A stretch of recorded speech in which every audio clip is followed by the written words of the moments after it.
Wabarakatuh.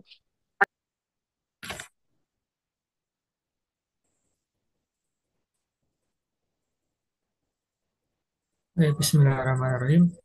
Eh, Malam hari ini kita akan melanjutkan bimbingan belajar persiapan SNM.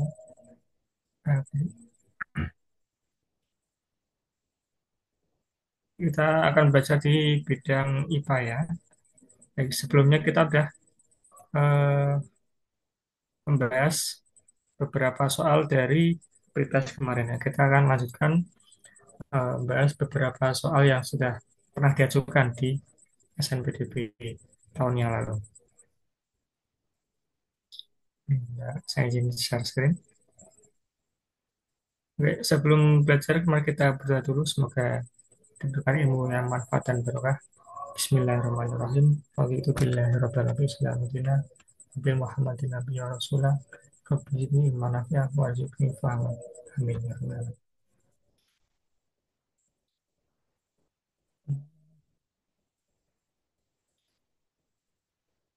Oke, screen-nya kelihatan?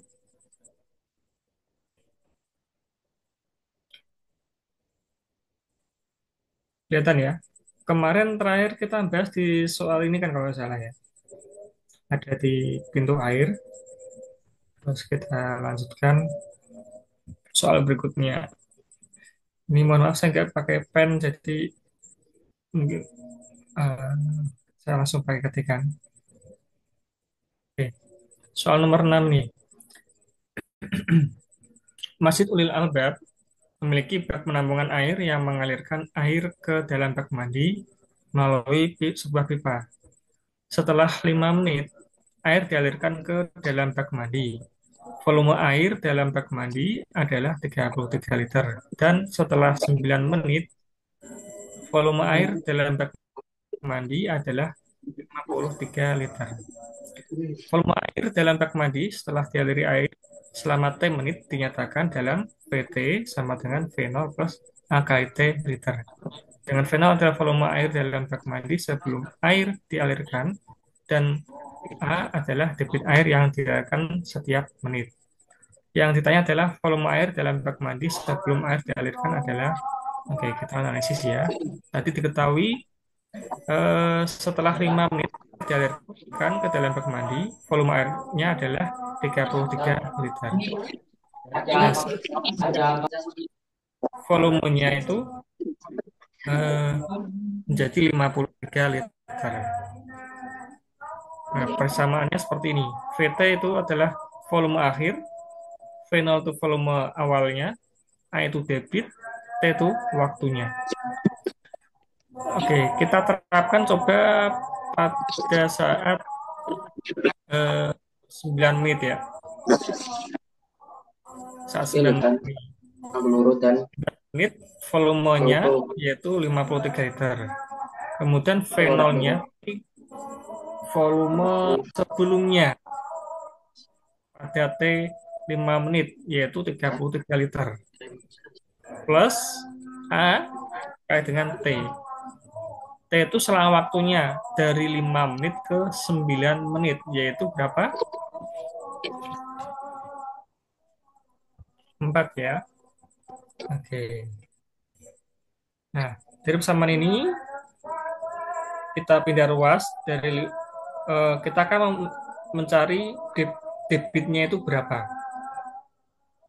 53 ya kita pindah ruas 53 dikurangi 33 hasilnya berapa? 20. 30 ya. 30 sama 34 A. Sehingga A sama dengan 30 per 4. Hasilnya adalah 77,5. Nah, dapatkan nih nilai debitnya. Terus kita terapkan untuk mencari V0-nya pada kondisi 5 pertama ini. Ya.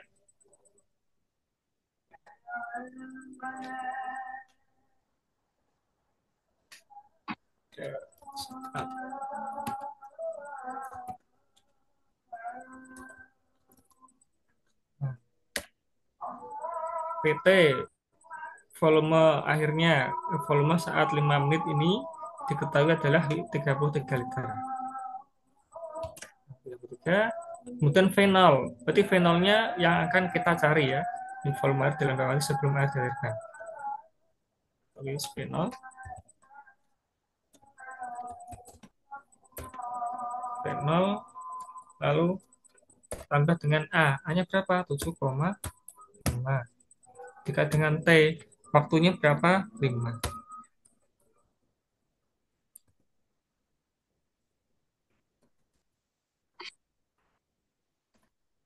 Nah, kita akan cari ya 75 kali 5 yaitu Mohon maaf, Kak. ya. 53 kurangi 33 itu 20. Oh iya, saya sorry. 30 ya.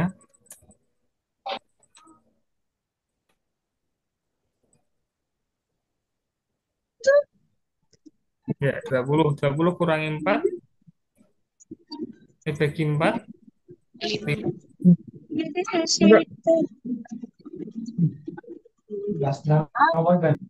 5 ya.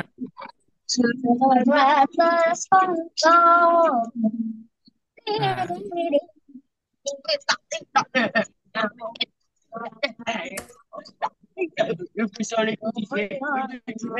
Sekian 33 sama dengan 33 dikurangi 5 kali 5 25 sama dengan V0.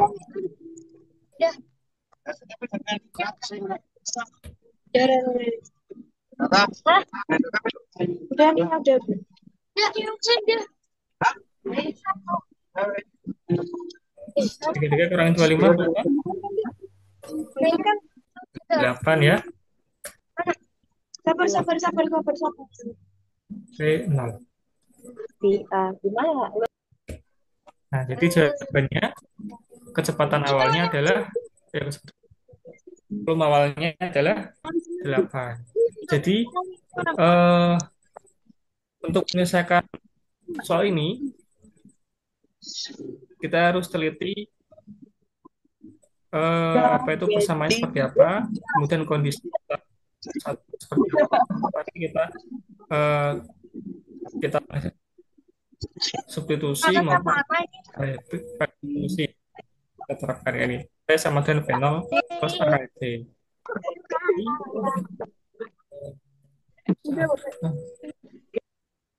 Setelah 5 menit ini 5 Oke, sampai sekarang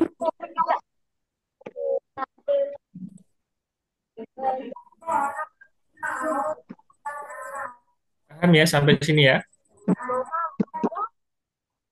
Ada yang mau tanyakan nggak?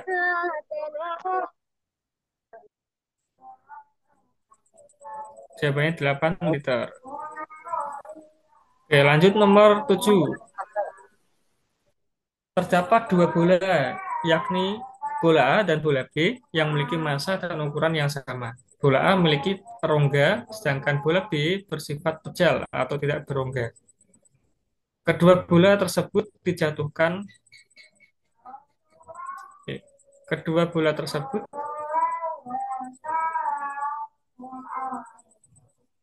dijatuhkan dari ketinggian yang sama terhadap lantai. Saat bola menumbuk lantai, terdengar bunyi, di mana bunyi yang dihasilkan oleh tumbukan bola B lebih keras dari bola A. Dengan mengabaikan gesekan udara, maka pernyataan berikut ini yang benar adalah, ya menurut kalian jawabannya apa? Bola A dan B.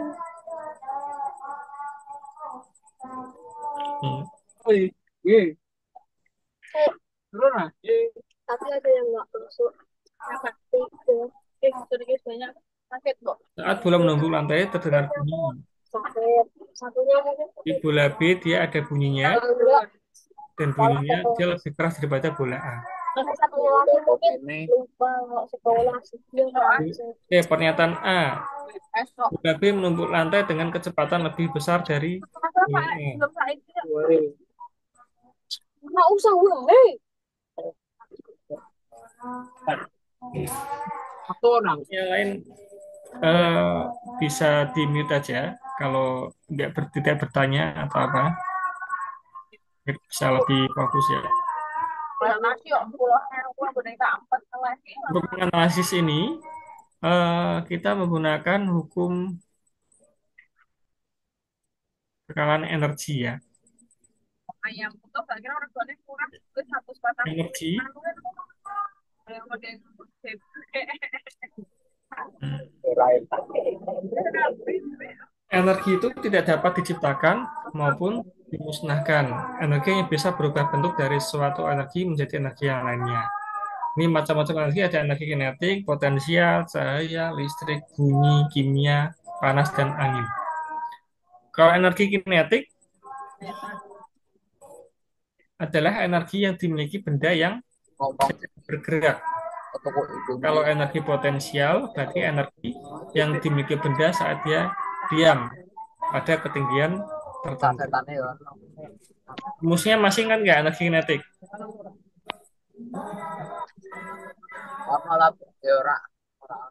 Kalau kinetik berarti setengah M E ya. Kalau potensial M I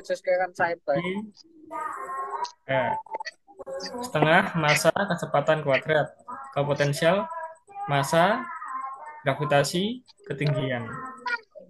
Nah, jadi energi itu tidak dapat dimusnahkan maupun diciptakan, hanya berubah bentuk saja.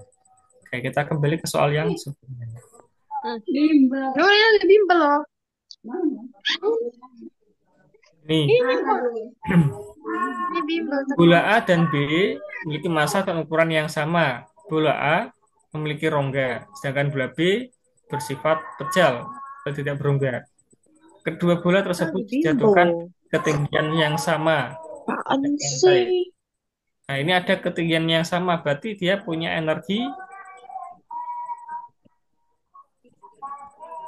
potensial yang sama. Kemudian jatuh, ketika ada dua benda dijatuhkan dari ketinggian yang sama, misal ini bola A, ini bola B. Ini bola A,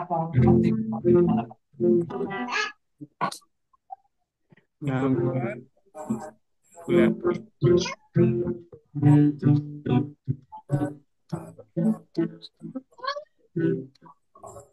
Dan angin dan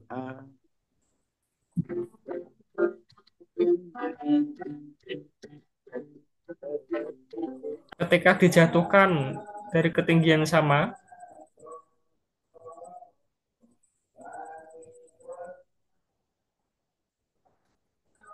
ini massanya sama, kira-kira kecepatan ketika sampai ke lantai sama nggak? tidak. Tidak sama? Tidak. Sama. Harusnya sama. Jadi kalau dua benda, massa berapapun itu, bentuknya apapun itu, massanya berapapun itu, kalau dijatuhkan dari ketinggian yang sama, saat menyentuh lantai atau tanah, kecepatannya akan selalu sama. Kalau tidak ada gaya lain yang pengaruhinya. Gaya lain apa? Gaya gesek udara. Nah, kenapa? Karena ketika benda bergerak ke bawah, yang menyebabkan itu gaya apa? Gravitasi. Yang menyebabkan benda bergerak dari atas ke bawah, gaya apa itu? Gaya jatuh. Non Gaya gravitasi. gaya gravitasi. Dari, karena kita di bumi yang sama, maka percepatan gravitasinya juga sama. Gaya gravitasinya juga sama. Maka kecepatannya dia juga akan sama. Nah, itu. Jadi massa tidak mempengaruhi berapa kecepatannya sampai di sini. Yang mempengaruhi adalah ketinggiannya berapa. Rumusnya V itu sama dengan angka 2Hg. akar 2 B. Rumusnya dari GLBB. Jadi tidak ada variabel massa nih. Semakin tinggi H-nya, berarti kecepatannya juga semakin tinggi, besar. Semakin besar G-nya, kecepatan gravitasi, V juga akan semakin besar. Oke, pernyataan pertama ini, bola B menempuh lantai dengan kecepatan lebih besar daripada bola A. Jawabannya adalah salah. Harusnya kecepatannya sama. Tuh. Terus, nih, sesaat setelah tumbukan, masing-masing bola A dan bola B memiliki kecepatan yang berbeda. Apakah ini mungkin setelah tumbukan akan berbeda? Mungkin. Ya, So, mungkin saja. Karena ketika bola A dan B jatuh, ini keterangannya eh, terdengar bunyi. Bunyi yang dihasilkan dari bola B lebih keras daripada bola A. Bunyi itu adalah energi. Kan tadi energi tidak dapat diciptakan dan tidak dapat dimusnahkan. Ketika posisinya di atas, dia punya energi potensial. Jatuh ke bawah, dia punya energi kinetik. Nah, ketika menumbuh lantai, dia akan dipantulkan lagi ke atas, menjadi energi potensial. Karena ada bunyi, jadi sebagian energinya dia akan berubah menjadi energi bunyi. Karena bunyinya bola B dan A itu berbeda, B lebih keras, maka energi yang terbuang jadi energi bunyi juga semakin banyak. Di energi ketinggiannya akan berbeda setelah pantulan bola A itu. Setelah tumbukan masing-masing bola A dan B memiliki kecepatan yang berbeda.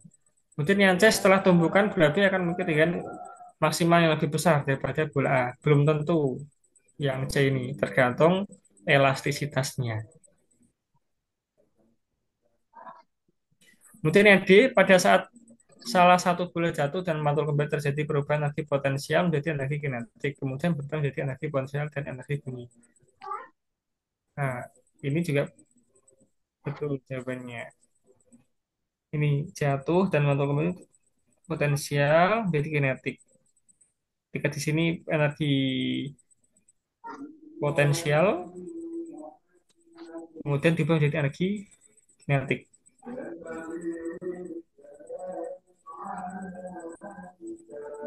Ini. Kemudian mantul lagi ke atas menjadi energi potensial lagi. Kayak gitu. Jadi jawaban yang tepat adalah yang B dan D. Ini kan pilih dua jawaban. Baik, sampai sini ada yang mau ditanyakan?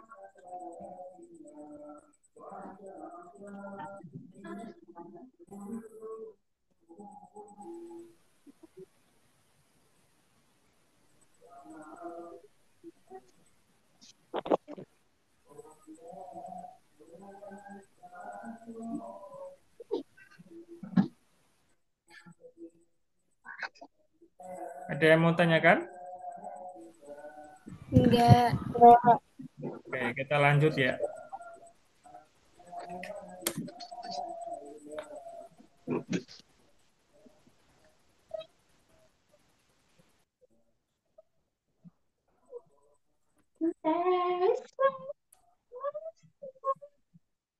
Oke, perhatikan gambar berikut. Ini ada nyamuk. Gambarnya ini akan di apa ya? Geplek ya.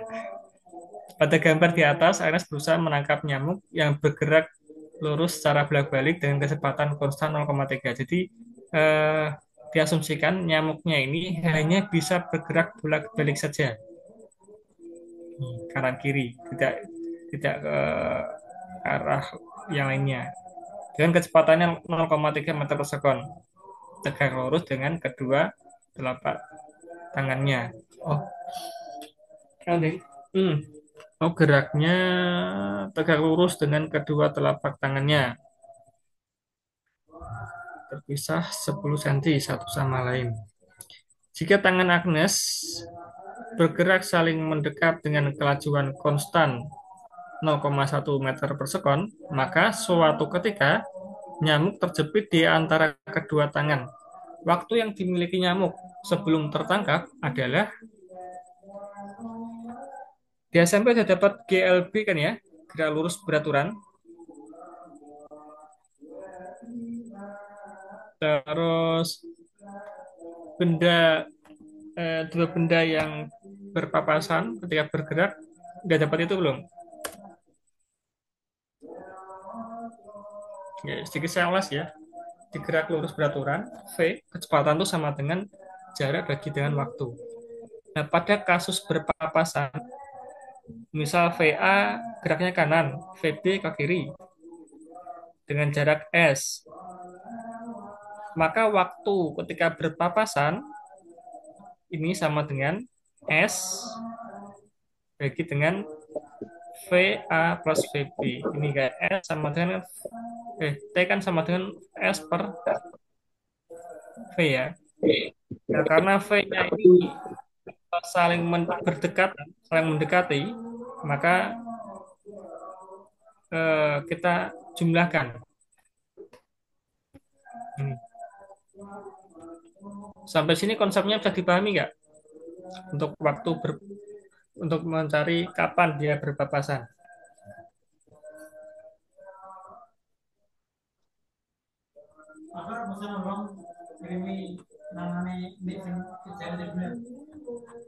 Oke, sebentar ya. Sebentar.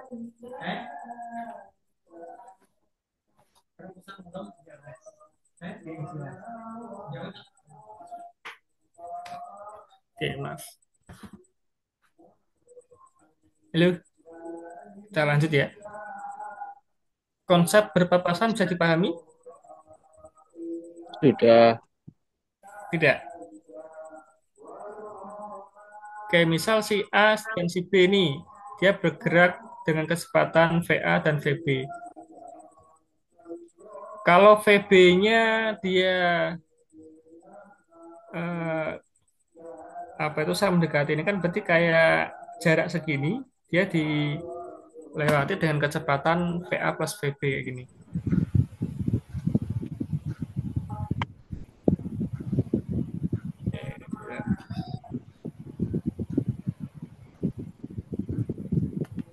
Kita terapkan di sini coba biar lebih paham.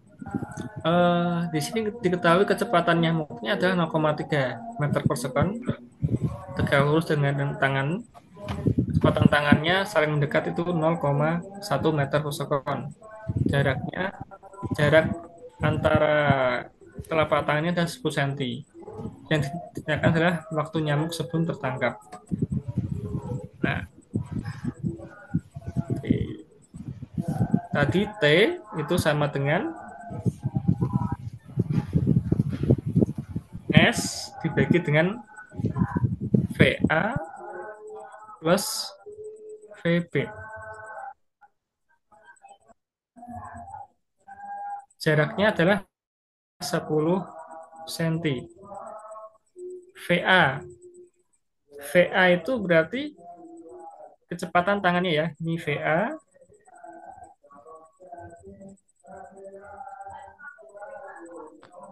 Ini VB.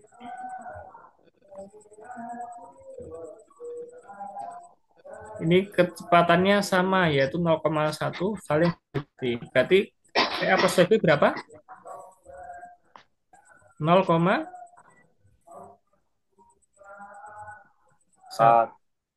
ditambah 0,1.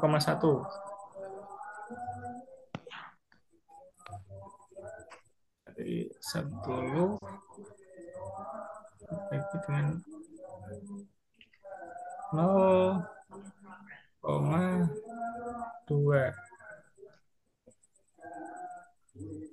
Nah, satuannya ini kita ubah dulu ya. Dari 0,1 meter per sekon. Biar mudah kita buat centimeter aja, centimeter per sekon. Jadinya ini 100 Terus, kok 10 berarti 0,1 meter kan berarti 10 ya. 10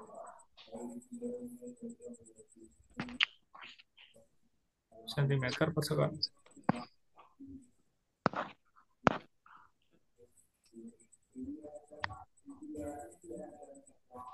Berarti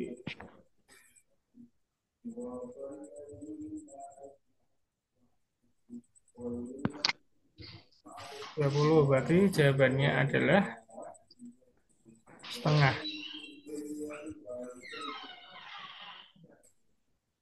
Setengah sekon. Berarti waktu yang dimiliki oleh nyamuk adalah setengah sekon.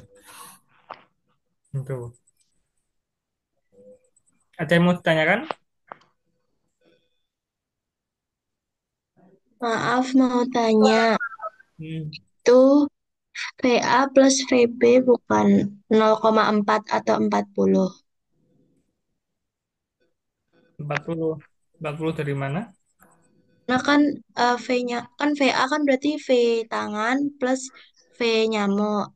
Nah, V tangannya kan 10 cm. V V nyamuknya kan 30. 10 tambah 30 40 gitu. Tapi ketentuan dia tertangkap itu kan ketika kedua tangan toh, tidak salah satu. Oh, gitu. Ya, Terima kasih. oke. Jadi semisal dia 30 meter per sekon nih, 0,3. Dia mungkin sudah nabrak ke tangan satu. Karena dia tangan satu, yang ini belum sampai. Berarti kan dia belum tertangkap. Masih punya waktu untuk melarikan diri. Nah, jadi dikatakan dia tertangkap itu ketika kena dua tangannya ini. Paham ya?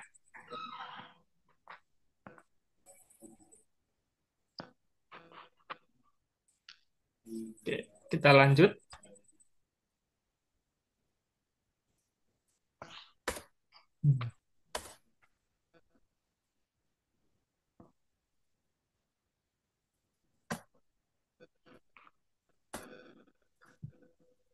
Nah, ini pada gambar di samping, polisi sedang melakukan olah TKP kecelakaan lalu lintas. Kecelakaan ini melibatkan mobil jenis minibus yang menabrak truk box kontainer dari belakang. Polisi melakukan beberapa hal sebagai upaya penyelidikan kasus kecelakaan ini, seperti mengukur panjang bekas pengereman, analisis kerusakan mobil, dan pengecekan kondisi jalan rem mobil. Berdasarkan hasil analisis kerusakan yang terjadi pada mobil, diketahui bahwa mobil tersebut menabrak truk dengan kecepatan 72 km per jam. Kemudian, dengan mengetahui spesifikasi daya cengkeram ban dan jalan, didapatkan kemampuan perlambatan mobil adalah 24 meter per second kuadrat, serta panjang bekas pengereman adalah 25 meter. Jika batas kecepatan maksimum yang diperbolehkan di jalan tol adalah 150 km per jam, dan sopir mobil mengatakan tidak mengendari mobilnya lebih dari 140 km per jam sebelum direm, maka ini ada beberapa pernyataan. Ada sopir mobil jujur dan tidak melanggar batas kecepatan. Sopir mobil berbohong tapi tetap tidak melanggar batas kecepatan. C. Sopir mobil eh, jujur dan melanggar batas kecepatan. D. Sopir mobil berbohong dan melanggar batas kecepatan. Untuk menganalisis ini, konsepnya dari gerak lurus berubah beraturan ya. Oke. Kita ulas sedikit GLBB atau gerak lurus berubah beraturan. GLBB. Percepatan itu sama dengan perubahan kecepatan dibagi dengan waktu V per T. Kalau kecepatan, VT itu kecepatan akhir, V0 kecepatan awal, ditambah dengan A. A itu percepatan, T adalah waktu. S itu jarak sama dengan V 0T plus setengah T kuadrat, VT kuadrat sama dengan V 0 kuadrat plus 2AS. Nah, ini beberapa persamaan pada GLBB. Nah, kita nanti terapkan di kasus yang tadi. Diketahui kecepatan akhirnya ketika sebelum menabrak minibus 75 km per jam. Kita ubah ke meter second jadi 20,83. Kemudian perlambatan yaitu minus 24 meter second. Kecepatannya berubah pelambatan. Jadi nilainya minus dari rem itu. Kemudian S itu jaraknya ketika dia mulai mengerem sampai dia berhenti, yaitu 25 meter. Kemudian kecepatan maksimum yang diperbolehkan di jalan tol yaitu 150 km per jam atau 41,6 meter per second. Kemudian sopir tadi mengklaim bahwa kecepatannya sebelum direm ini atau kita sebut sebagai V0 kurang dari 140 km per jam atau 38,8 meter second. Nah, kita analisis apakah pernyataan dari sopir tadi benar atau tidak. Karena tadi dia menyebutkan kurang dari 140 km per jam atau 38,8 meter second. Nah, kita analisis pakai persamaan GLBB VT kuadrat sama dengan V0 kuadrat plus 2AS. VT itu kecepatan akhirnya. V0 itu kecepatan awal sebelum direm. 2A yaitu percepatan atau perlambatannya. S itu adalah jaraknya. Nah, kita ambil persamaan dari persamaan ini, kita pilih persamaan yang sekiranya bisa menjelaskan kasus tadi. Tadi kan ada kecepatan, ada jarak, ada percepatan nih. Kalau kita pakai ini tidak bisa. Kalau kita pakai persamaan ini tidak bisa. Pakai terus kalau pakai persamaan yang ketiga ini S sama dengan V 0T tidak bisa karena tadi kan ada kecepatan akhir ya. Di sini tidak ada variabel VT, artinya V 0. Terus kita pakai persamaan yang terakhir nih. Ada VT, tadi diketahui V 0-nya yang akan kita cari. A itu perlambatan sudah diketahui, S juga sudah diketahui. Jadi kita akan menggunakan persamaan yang terakhir ini. Nah, oke. Kita akan mencari V0 atau kecepatan sebelum direm yang diklaim oleh sopir itu benar atau salah. Kita cari dulu. Jadi V0 sama dengan kita pindah ruas ya. 2S-nya kita pindah ruas jadi VT kuadrat dikurangi 2AS sama dengan V0 kuadrat. VT kecepatan akhirnya ketika sebelum menabrak. Tadi diketahui 75 km per jam atau 20,83. Nih, 20,83 dikuadratkan. Dikurangi 2AS. 2A-nya itu adalah perlambatan tadi. Kita pakai minus 24 dikali dengan SS-nya 25. Nah, kita hitung 20,83 kuadrat jadinya 433,9. Min 2 kali min 24 kali 25 biasanya ada 1200 sama dengan V0 kuadrat. Kita jumlahkan jadi 1633,9 sama dengan V0 kuadrat. Kita akarkan ketemu kecepatan adalah 40,42 meter per second. Ini adalah kecepatan awalnya atau kecepatan truk sebelum mulai direm. Kalau kita konversi ke kilometer per jam adalah 145,5. Ya, ketemunya 145,5 kilometer per jam. Klaim dari sopir tadi benar nggak?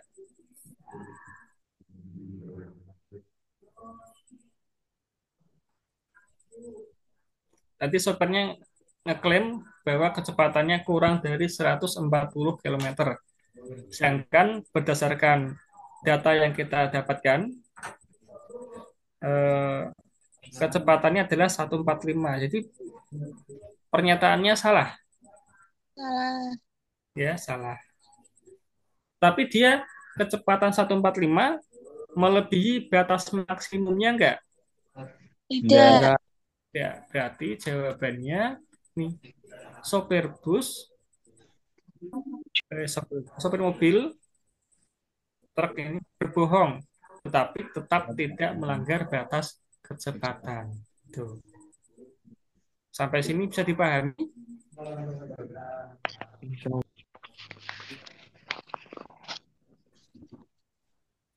Yang bertanya enggak? Termasuk fisik, Mas.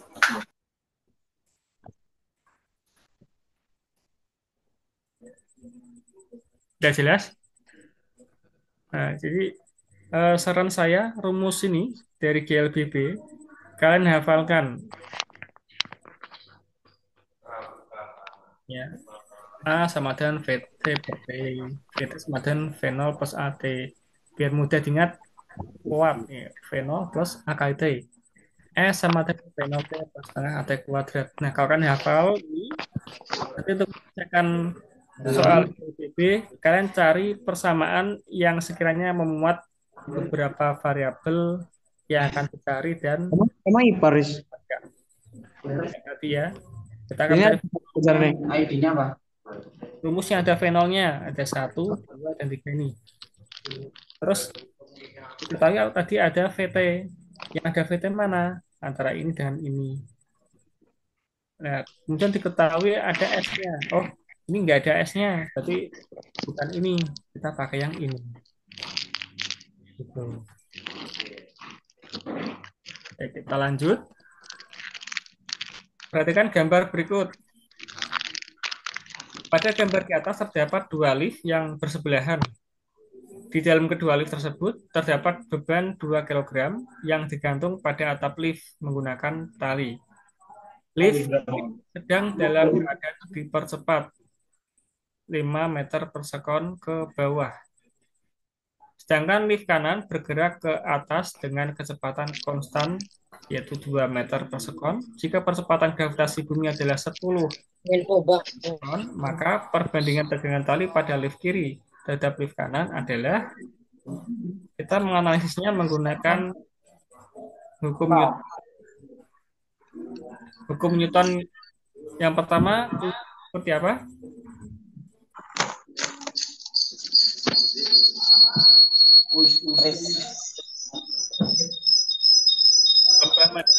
Ini ya. Benda yang diam akan selalu mempertahankan keadaannya diam, dan benda yang bergerak akan mempertahankan keadaannya bergerak atau berjalan. Maka sama dengan nol kalau tidak ada percepatannya. Kemudian hukum kedua Newton menjelaskan tentang hubungan antara gaya, massa, dan percepatan. Sigma F sama dengan M kali A. Kalau yang ketiga, F aksi sama dengan F reaksi. Ini sigma, berarti jumlah, maksudnya itu jumlah ya, sigma ya. Sigma F sama dengan 0 untuk jumlah gaya. Kalau dia dalam diam itu sama dengan 0. Kalau dia bergerak, sigma F atau jumlah gayanya sama dengan M kali dengan A. A itu percepatannya. F aksi sama dengan F reaksi. Nah, oke. Terus gaya berat dan gaya tegangan tali. Gaya berat tahu ya? Rumus gaya berat seperti apa?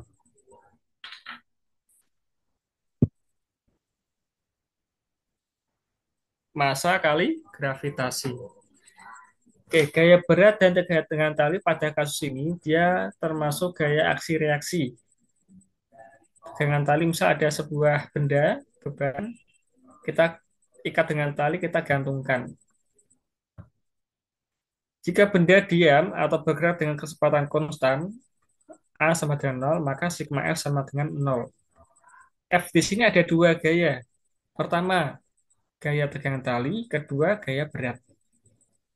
T dikurangi V dikurangi karena berlawanan arah. Gaya itu termasuk vektor.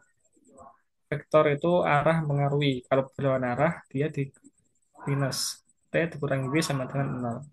Nah, kita pilih ruas, V-nya ke kanan, jadi T sama dengan V. V itu sama dengan M kali G, massa kali gravitasi. Itu adalah gaya berat. Jadi, kalau dia dalam keadaan diam, tegangan tali itu sama dengan gaya berat. Tegangan tali itu gaya. Nah, kalau bergerak bagaimana? Bergerak seperti ini. Kalau dia bergeraknya ke atas, misalnya seperti ini, kita ikat dengan tali, tapi kita tarik ke atas, bergerak dengan kecepatan A. Maka sigma F sama dengan M kali A. F-nya T dari. Nah, eh, apa itu? Gaya yang searah dengan percepatannya, kita buat positif. Yang salah dengan A, ini kan T. Jadi T-nya positif, W-nya negatif. T dikurangi W sama dengan M kali A. T sama dengan MA plus W. T sama dengan MA plus M kali G. Ini ketegangan talinya. Kalau geraknya ke atas. Kalau geraknya ke bawah, kita sesuaikan. Tadi ketentuannya itu adalah yang gaya yang searah dengan percepatan nilainya positif. Nah, ini yang searah kan W. W positif, T-nya negatif. W kurangi T sama dengan M kali A. W dikurangi ini T-nya kita ambil ke kanan, MA kita ambil ke kiri, W kurangi MA sama dengan T. MG dikurangi M kali A sama dengan T. Nah, menurut kalian, kalau ada benda kita ikat dengan tali, kita gerakan ke atas sama ke bawah, tegangan talinya besar yang mana?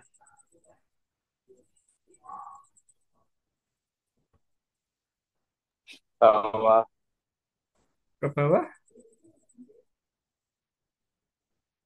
semakin besar tegangan tali itu kayak kenceng gitu loh. Kayak tali ketika kita tarik, itu kan kenceng. Kalau kita nggak tarik kan agak kendor. Kalau ketarik berarti kenceng, berarti tegangan tali itu besar. Kalau kendor berarti kecil. Nah, coba kalian imajinasikan ada benda, kalian tarik ke atas sama kalian gerakan ke bawah, ini tegangan talinya itu besar mana? Kenceng mana talinya ketika gerak ke atas sama ke bawah? Gerak ke atas. Iya. Atas, atas. Nah, itu ya. Dari persamaan juga kelihatan nih. Kalau ke atas ini penjumlahan MA plus MG. M kali A plus G beratnya. Kalau yang ke bawah, dia masih dikurangi. Jadi kendor. Tegangan talinya kecil. Nah, kita terapkan di kasus yang tadi. Ada benda masanya 2 kilogram di dalam lift, satunya bergerak ke bawah, satunya ke atas. Ya kan, uangnya juga di sini belum ada biaya Pak. KTP. Biar Berdasarkan konsep yang tadi, tegangan talinya besar yang mana? A atau B?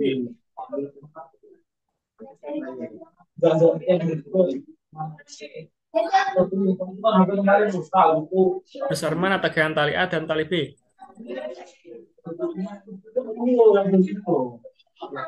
A. Yang B ya, yang arahnya ke atas.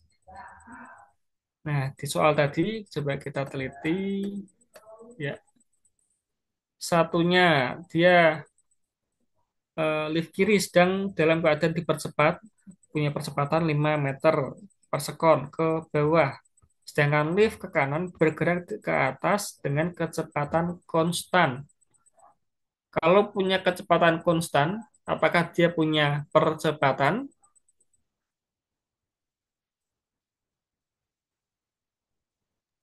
Ya. Tidak punya ya.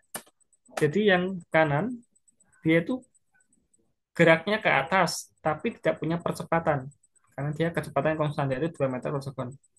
Yang ini punya kecepatan ke bawah. Nah, di hukum Newton tadi, kalau bendanya bergerak, maka sigma F sama dengan M kali A. Kalau bendanya diam, sigma F sama dengan 0. Ini kan diam atau bergerak dengan kecepatan konstan, itu sigma F sama dengan 0. Oke, yang kiri, sigma F sama dengan M kali A. Ada dua gaya. Yang searah dengan percepatan dengan positif. Ini percepatan ke bawah, W-nya berarti positif dikurangi TA sama dengan MA kali AA. W kurangi MA kali A sama dengan TA. W beratnya M kali G, M-nya 2 kg, G-nya 10, 20. M kali AA, masanya 2, percepatannya 5. 2 kali 5, 10. 2 kurang 10, temunya adalah 10. 10. Ini tegangan tali A. Kemudian yang ke kanan nih, yang B. Kecepatannya konstan ke atas, berarti tidak punya percepatan. Rumusnya sigma F sama dengan 0. F-nya ada 2, TB dengan TB dengan G berat. Kita pindah ruas berarti TB sama dengan B. TB sama dengan M kali G. M-nya 2, G-nya 10, 20. Kayak gini. Nah, kemudian kita bandingkan. Yang ditanyakan tadi kan perbandingan ya. TA per TB sama dengan TA-nya 10, TB-nya 20, tapi setengah. Oke, sampai sini paham?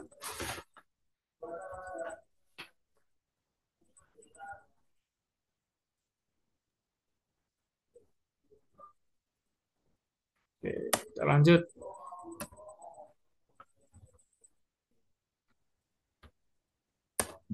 Hmm, oke. Di SMP sudah dapat materi gaya normal atau belum?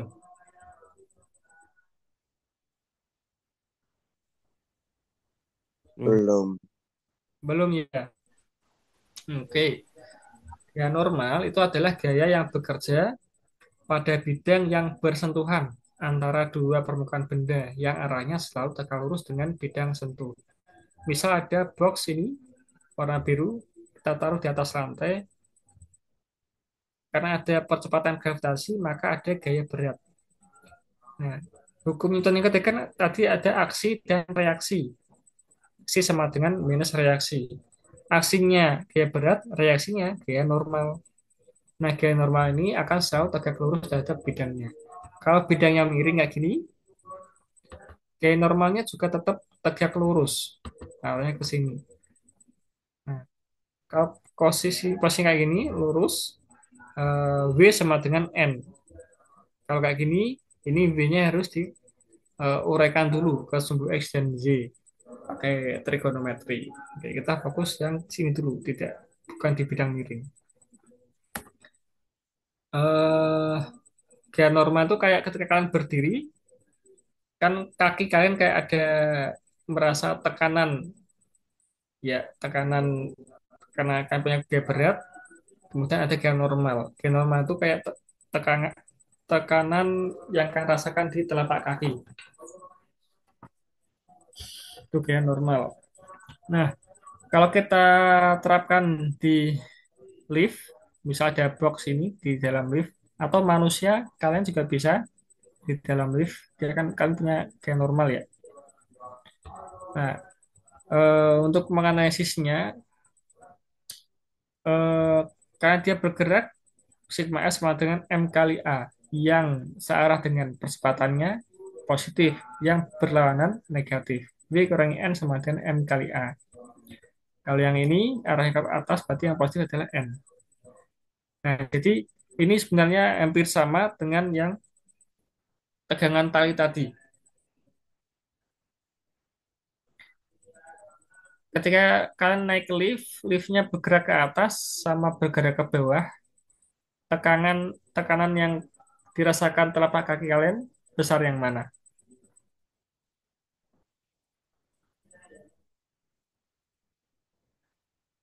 Ketika ke atas atau ke bawah? Tekanan yang dirasakan telapak kaki kalian.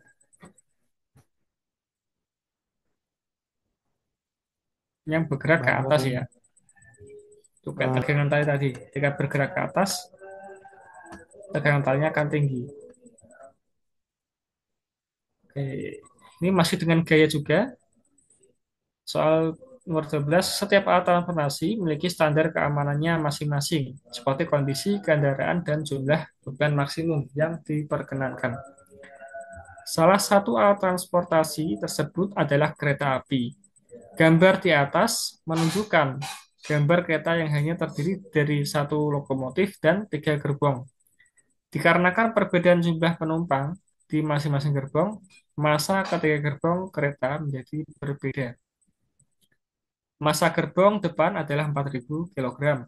gerbong tengah 6.000 kilogram, gerbong belakang 5.000 kilogram. Percepatan yang diberikan mesin lokomotif pada pipa adalah 5 meter sekon kuadrat. Dan tegangan maksimum yang bisa ditahan oleh penyambung masing-masing gerbong adalah 50.000 Newton. Nah, jika semua gesekan diabaikan, maka penyambung gerbong yang memiliki kemungkinan putus adalah penyambung yang mana? Nah, ini ada lokomotif, ini gerbong pertama, gerbong kedua, gerbong ketiga. Tekanan maksimumnya 50 Newton, 50.000 Newton untuk masing-masing penyambung di sini. Oke, penyambung ini tegangannya ini kita sebut sebagai tegangan ya, tegangan tali. Misal dia pakai tali TA, TB, dan TC. Nah, untuk mencari tegangan tali A atau penyambung A ini, kita menggunakan hukum Newton yang kedua, karena dia bergerak. Sigma F sama dengan M kali A. T, T kan juga kayak sama dengan M kali A. M-nya, M apa? M dari beban yang dia gandeng. Kalau di TA di sini kan berarti dia gandeng ada satu, dua, tiga gerbong nih. Berarti masanya juga tiga, 4.000 plus 6.000 plus 5.000. Kita dengan A, A-nya 5. Berarti 15.000 kali 5, yaitu 75.000. Tegangan talinya atau tegangan maksimum tegangan penyambungnya adalah 75.000. Kira-kira putus nggak TA ini penyambungnya?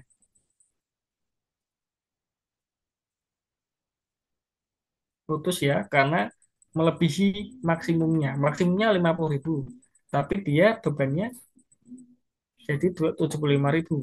Jadi dia akan putus. Kemudian TP. Dengan cara yang sama, TP sama dengan M kali A. M-nya M yang beban yang ditopang. Berarti ada gerbong ketiga dan dua. 5.000 tambah 6.000, 11.000 dikali dengan 5. Jadi 55.000 Newton. Nah, ini juga masih melewati tegangan maksimumnya. Dia akan putus juga. Kemudian yang gerbong tiga nih, penyambung yang ketiga NC. T, C sama dengan M kali A. M-nya dia hanya ada satu beban yaitu 5.000. Juga dengan A, A-nya percepatannya 5. 5 kali 5, 25. Jadi 25.000 Newton. Jadi eh, penyambung A dan B dia akan putus. Yang C tidak. Tentu ya. Jawabannya berarti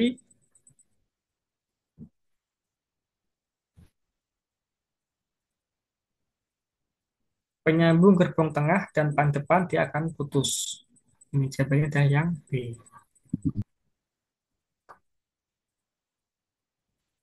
Oke, sebelum saya tutup, ada yang mau ditanyakan?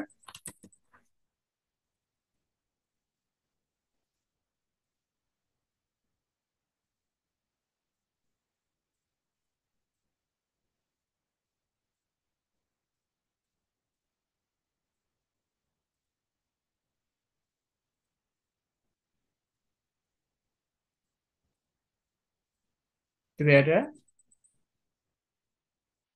Oke, saya akhiri dulu. Kurang lebihnya mohon maaf. Semoga bermanfaat. Tetap semangat belajarnya. Semoga bisa lulus ke MAN IC masing-masing yang dituju ya. Amin. Dengan bacaan alhamdulillah. Amin. Alhamdulillahirrahmanirrahim. Terima Ya, kasih. assalamualaikum warahmatullahi wabarakatuh.